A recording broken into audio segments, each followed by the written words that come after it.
अब वो उसका दिल धक धक कर रहा है। एक तो भरोसा भी नहीं हो रहा है कि 12 साल से बीमार है, ये हमको बाबा लग रहा, मजाक कर रहा है। लेकिन गौसे आजम मजाक करने वाली जात का नाम नहीं है, वो तो इतनी बड़ी जात का नाम है कि सूरज आसमान पे बाद में निकलता है, पहले गौसे आजम को सलाम करता है।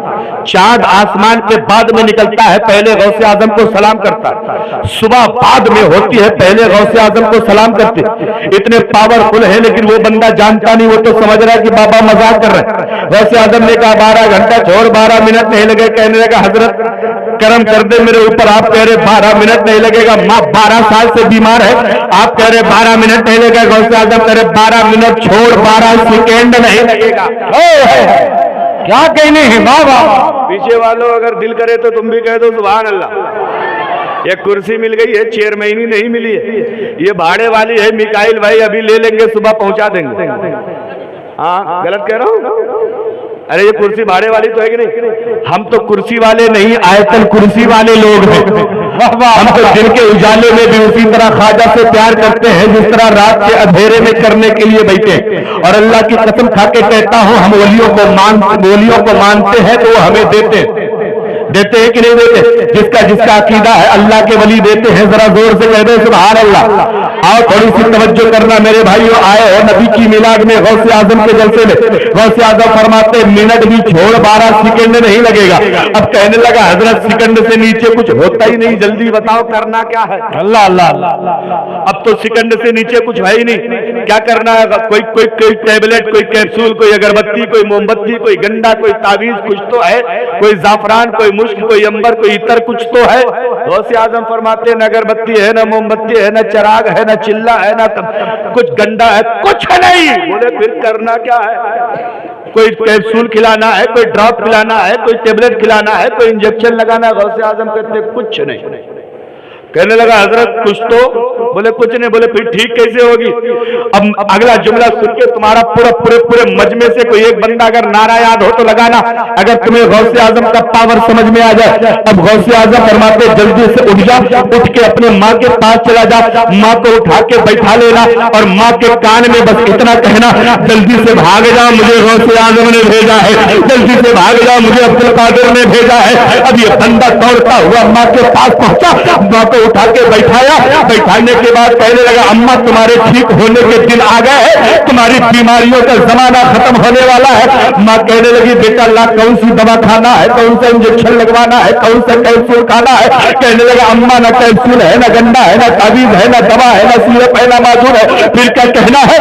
इतना कहते ही माँ के कान में मुंह ले जाके कहता है जल्दी से भाग जा, मुझे अब्दुल कादिर ने भेजा है, जल्दी से भाग जा, मुझे बड़े पीर ने भेजा है। कसम परवरदिगार की, जैसे ही मेरी बात नहीं है 12 साल से जो बात बिस्तर पे पड़ी थी उठ के खड़ी हो गई, बेटे को सीने से लगाया और कहती है मेरे लाल जिसके नाम में इतना दम है उसकी बात में कितना दम होगा, जिसके नाम में इतनी ताकत है उसके पूरे जिस्म में कितना पावर होगा।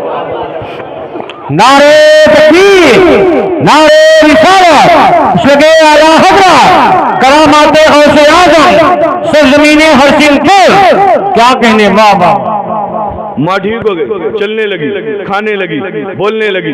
अब बेटा बड़ा मगन, यार ये बाबा तो हैं बड़े कमाल के, हैं बड़े कमाल के। माँ कहने लगी बेटा एक बात बता, जिसका नाम तूने मेरे कान में लिया है क्या उनको देखा है? बेटा कहता हाँ अम्मा देखा है, अपने यही करीबे में तो रहते।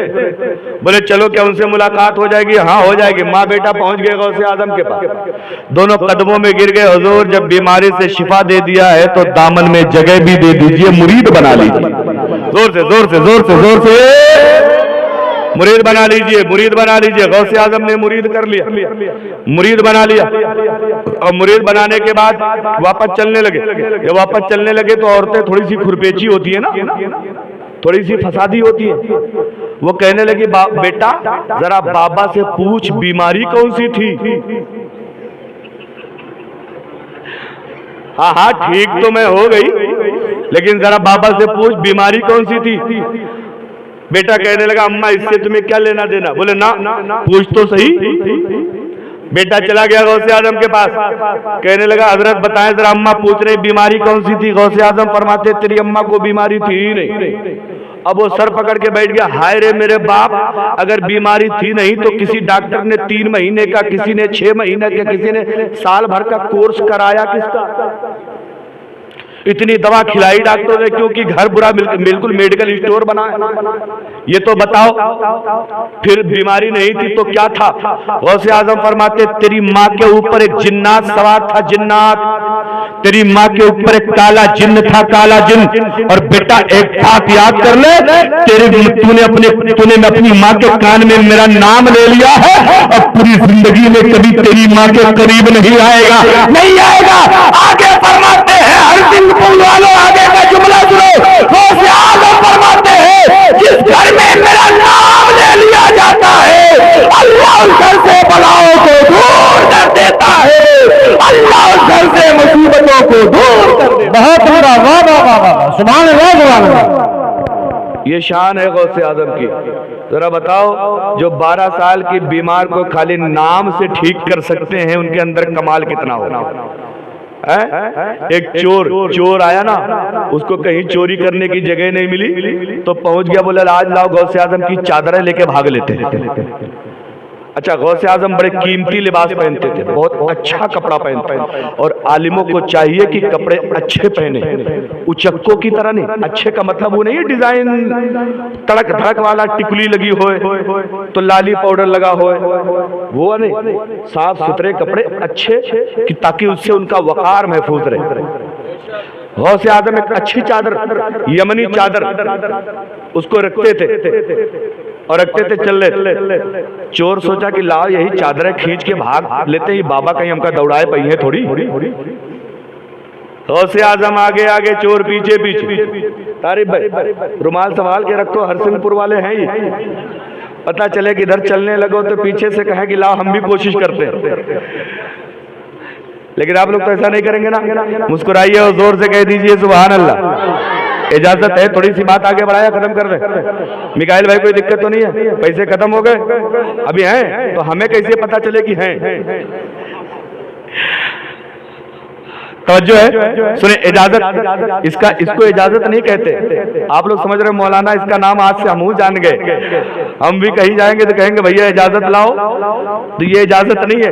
इजाजत किसको कहते? सुने, एक मौलाना साहब तकरीर करने गए, जैसे आज मिकाइल भाई ने हमको बुलाया, इनको बुलाया, इनको बुलाया। अभी हम लोग थोड़ी देर के बाद तकरीर खत्म होगी तो अपने अपने घर जाएंगे ना, लेकिन वो मौलाना साहब बेचारे दूर के थे, वो रात में सो गए कि सुबह हम घर जाएंगे। फजर की नमाज के बाद मौलाना ने अपना बैग उठाया और घर वाले से कहें भाई इजाजत दो चलता हूं। क्या कहा? आप बोलेंगे नहीं, मैं तो तुरंत खत्म कर दूंगा, सुन लीजिए, जोर से बोलो। क्या कहा? इजाजत दो। पीछे वालों तुम भी बोलो इजाजत दो चलता हूं। अब इजाजत दो चलता हूं, वो बेचारा कम पढ़ा लिखा था, वो समझा मौलाना की इजाजत घर में रह गई है। वो दौड़ के घर गया, बीवी से कह रहा देखो जल्दी खोजो, मौलाना का बिस्तर उस्तर उठाओ, पलटो जरा, देखो यहीं कहीं उनकी इजाजत है। अब बेचारी बीवी उतने पढ़ी लिखी जितने मियाँ, उतने पढ़ी लिखी, वो बेचारी जल्दी जल्दी इजाजत ढूंढ रहे, बिस्तर पलटा, तकिया पलटा, चादर पलटा, गद्दा पलटा, लेकिन इजाजत हो तब तो मिले। वो गया, कहने लगा हजरत इजाजत नहीं मिल रही है। क्या कहा? मौलाना साहब से कह रहा हजरत इजाजत नहीं मिल रही। इतने में मौलाना साहब समझ नहीं पाए, फिर कहा भाई इजाजत दो चलता हूं। वो समझा लग रहा कोई बड़ी कीमती चीज है, फिर गया घर में, खुद ढूंढा, बीवी से ढूंढाया, बच्चों से ढूंढाया, बेटी से ढूंढाया, पूरा घर उथल पुथल करके किनारे, लेकिन इजाजत होए तब तो मिले। वापस आया, कहने लगा, इतने वापस आया, अभी कुछ कहना चाहता, तब तक मौलाना ने फिर कह दिया भाई इजाजत दो चलता हूं। हाथ जोड़ के खड़ा हो गया, हजरत बहुत थक गए हैं, पसीना पसीना हो गए हैं, लेकिन आपकी इजाजत नहीं मिल रही, आप घर चले जाइए, हमें मिल जाएगी तो हम आपके घर पहुंचा देंगे। अब मौलाना ने कहा यार ये क्या मेरे घर पहुंचाएगा? तो पूछा भैया क्या पहुंचाओगे? बोले हजरत वही इजाजत जो आप इतनी देर से खड़े होके मांग रहे हैं, नहीं मिल रही, मिल जाएगी तो हम आपके घर पहुंचा देंगे। मौलाना ने सर पे हाथ रखा, कहा हाय रे मेरी कौम इतनी अनपढ़ है कि इजाजत को भी नहीं समझती है। तो मौलाना साहब कहने लगे बाबू मैं ये कहना चाहता था, मुझे घर जाना है, जाने दो। बोले हजरत अब तो दिमाग खराब की हो ना, अगर यही कहना था तो पहले सीधे सीधे कह देते, 1 घंटा दौड़ाया क्यों? तो भैया अगर ये वाली इजाजत हरसिंहपुर वालों तुम मुझे दे रहे हो तो इसको अपने पास रखे रहो, इस इजाजत की मुझे जरूरत नहीं है। और अगर सच में थोड़ा सा और सुनना है तो दोनों हाथ उठा के कह दो सुभान अल्लाह। बात आगे बढ़ाए, कोई दिक्कत तो नहीं है ना? मिकाइल भाई चले, कोई परेशानी तो नहीं है ना? हम भी बड़ी फुर्सत में, इसलिए कि हमारी गाड़ी अभी मिलेगी नहीं। अब तवज्जो, चादर गौसे आजम अपने कंधे पे चादर, इमाम साहब कोई आपको तो दिक्कत नहीं है? जब मुक्तदी यही, इमाम यही, तो टेंशन किस बात है?